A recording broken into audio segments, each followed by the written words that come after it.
Comment les relations amoureuses impactent-elles la santé mentale chez un individu? Telle est la problématique que nous aborderons dans ce numéro de Zen Street. Allons-y, chers abonnés.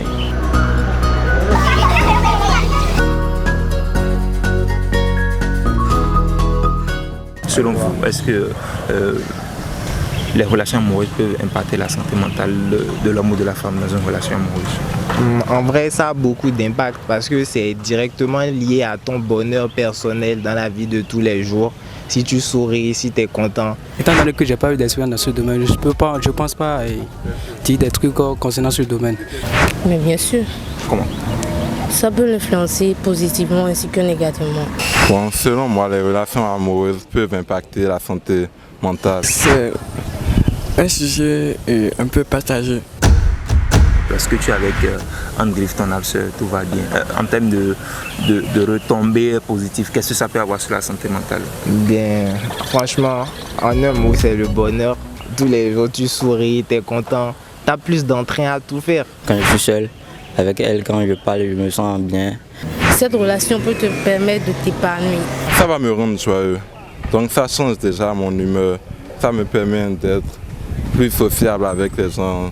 C'est comme si tu avais une seconde d'énergie et tout. À chaque fois, tu es content de revoir la personne. Bref, c'est comme un boost en fait. Ça booste le moral. Tu peux tomber sur des gens, je peux dire, qui va t'aider à t'en sortir dans des problèmes. Quand tu aimes et que tu sens que cette personne t'aime, tu es vraiment joyeux. Les impacts négatifs, bon, il y en a énormément. Prenons le cas de deux personnes, de deux conjoints qui sont dans une relation. L'un se sent trahi par l'autre. Donc, du coup, supposons que si c'était un élève, un étudiant, il sera dans une choc psychologique. Et ça peut avoir des répercussions sur peut-être mes études. Tu as un gourmet.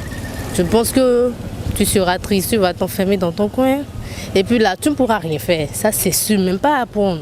Déjà, on a une baisse totale de motivation, une envie de rien faire, une envie de voir personne, de ne fréquenter aucun individu. C'est le regret et ça peut te conduire à faire beaucoup de mauvaises choses. Pour se préserver de tout ça, qu'est-ce que vous proposez? Qu'est-ce que vous pensez? Ce que je pense franchement, c'est qu'il faudrait un peu se tempérer dans ce genre de relation.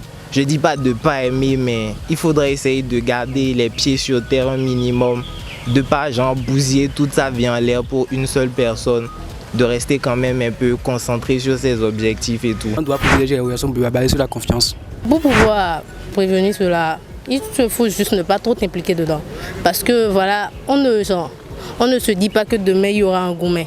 Tu ne t'attends jamais à ça. Nous, en tant que jeunes filles, on se préserve nous-mêmes et on prend la patience d'attendre un peu. Et quand est-ce qu'on est prête, on va voir, oui, maintenant on est prête, on est martyr. On peut supporter toutes choses. On peut fermer des yeux sur des choses négatives et fermer des yeux sur des choses qui va nous aider à rester ensemble avec quelqu'un. Parce que c'est pas si facile. Chacun de nous, on a nos défauts. Chers abonnés, merci d'avoir suivi ce numéro de Zen Street. À bientôt pour un prochain numéro. Mais avant, donnez-nous votre avis dans les commentaires. N'oubliez pas de liker et surtout de vous abonner.